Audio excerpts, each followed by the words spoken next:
कक्षा 9वीं के विषय भूमिति में आपका पुनः एक बार हार्दिक स्वागत। लास्ट वीडियो में आपने एक्सरसाइज 3.5 के जो प्रश्न थे उनके वीडियो आपने देखे और सवाल को समझा है। अब हम आगे चलते हैं और देखते हैं लेसन 3 का प्रॉब्लम सेट 3।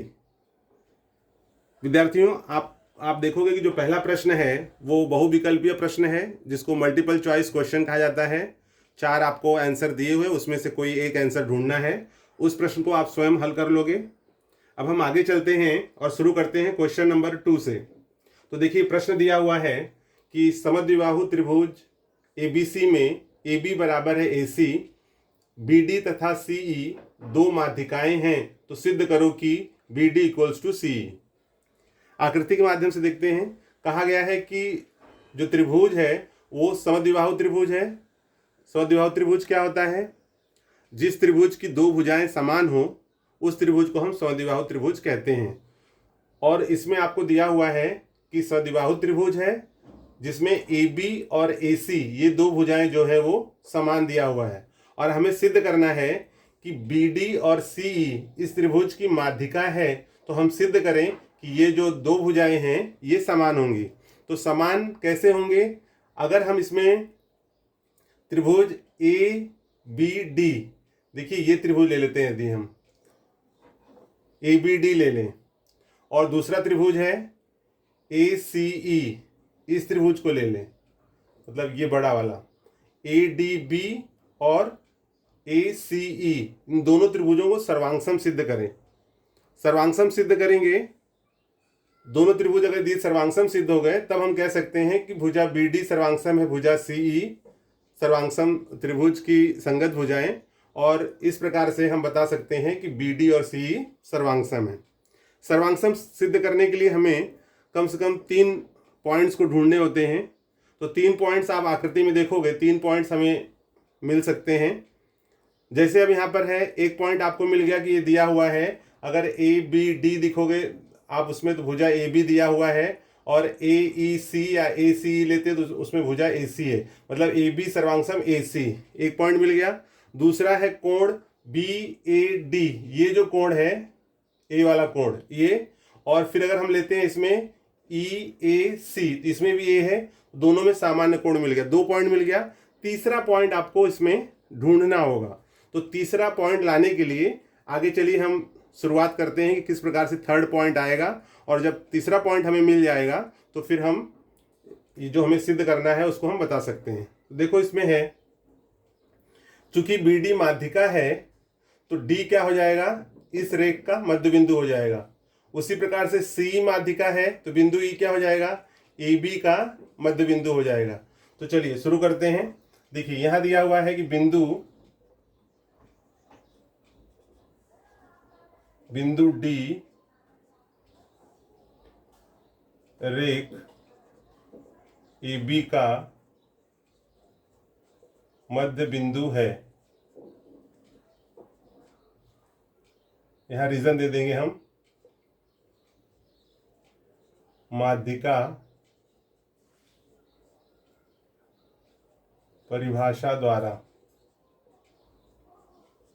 ठीक है, बिंदु D AC का, बिंदु D AC का मध्य बिंदु है। ओके, अब D AC का मध्य बिंदु हो गया तो इसको आप लिख सकते हो कि AD equals to DC equals to half of AC। ये हो गया हमारा पॉइंट 1। ठीक है, जैसे यहाँ पर D को हमने मध्य बिंदु बताया है वैसे ही हम बिंदु E को मध्य बिंदु बता सकते हैं। इसी प्रकार, तो हम यहाँ लिखेंगे इसी प्रकार बिंदु E रेख AB का मध्य बिंदु है, इसलिए AE equals to EC equals to half AE। ये हो गया हमारा पॉइंट नंबर 2। अब विद्यार्थियों, आप देखोगे आपको AD equals to DC equals to half AC और AE equals to EC equals to half AE, AB, half A B, ये मिल गया है। अब इसमें क्या कहा गया है कि ए बी और ए सी इक्वल हैं, तो चूंकि ए बी और ए सी इक्वल हैं तो हम यहाँ लिखेंगे चूंकि ए बी इक्वल्स टू ए सी, ये आपको दत्त में दिया हुआ है, ठीक है। इसलिए A B equals to A C है, तो यहाँ पर अगर हम इसको हाफ से मल्टीप्लाई, क्योंकि देखो यहाँ पर हाफ ए सी है, half A C half A B, तो यहाँ पर हम 1/2 ए बी कर दें और 1/2 ए सी कर दें, और यहाँ लिखेंगे 1/2 से गुणा करने पर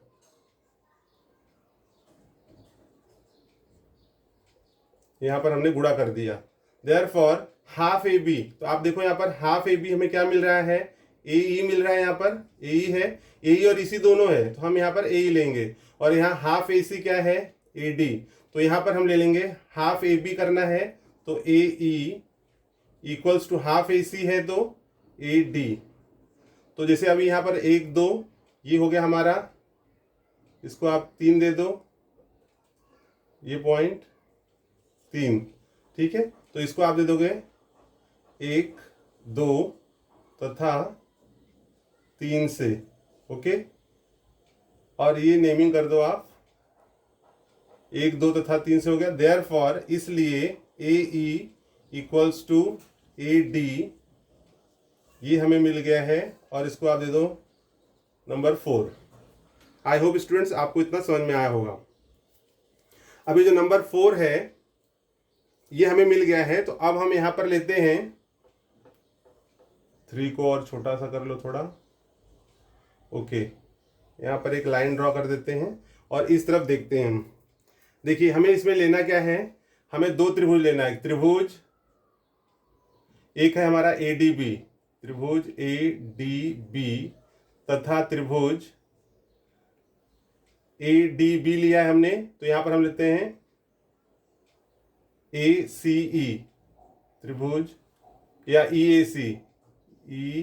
ए सी में, इस त्रिभुज में फर्स्ट पॉइंट क्या है, फर्स्ट पॉइंट है कि भुजा ए बी सर्वांगसम भुजा ए सी, ये आपको दत्त दिया हुआ है, दत्त। सेकंड अभी आपको मैंने बताया कि कोण बी ए डी, कोण बी ए डी सर्वांगसम कोण बी ए डी लिया हमने, यहाँ क्या लेंगे सी ए ई या ई ए सी, कोण ई ए सी, यहाँ कारण होगा सामान्य कोण, ओके। और थर्ड पॉइंट है अभी जो हमने सिद्ध किया यहाँ पर, भुजा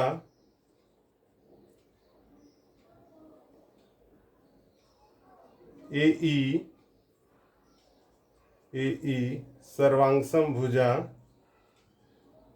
ए के साथ में क्या है ए डी, और इसको दे दोगे आप 4 से, क्योंकि यहाँ पे 4 में दिया हुआ है। तो इस प्रकार से त्रिभुज ए डी बी सर्वांगसम त्रिभुज ई ए सी, कौन सी कसौटी लगेगी इसमें, तो आप देखो यहाँ पर भुजा है, कोण है, भुजा है, तो भू को भू कसौटी, भू को भू कसौटी द्वारा, और इसलिए अब चूंकि त्रिभुज दोनों सर्वांगसम हो गए हैं, तो अब आप लिख सकते हो कि बी डी, इसलिए भुजा बी डी सर्वांगसम भुजा, बी डी के साथ में क्या लिया है इसमें सी ई, सी, कारण क्या होगा सर्वांगसम त्रिभुज की संगत भुजा, ओके।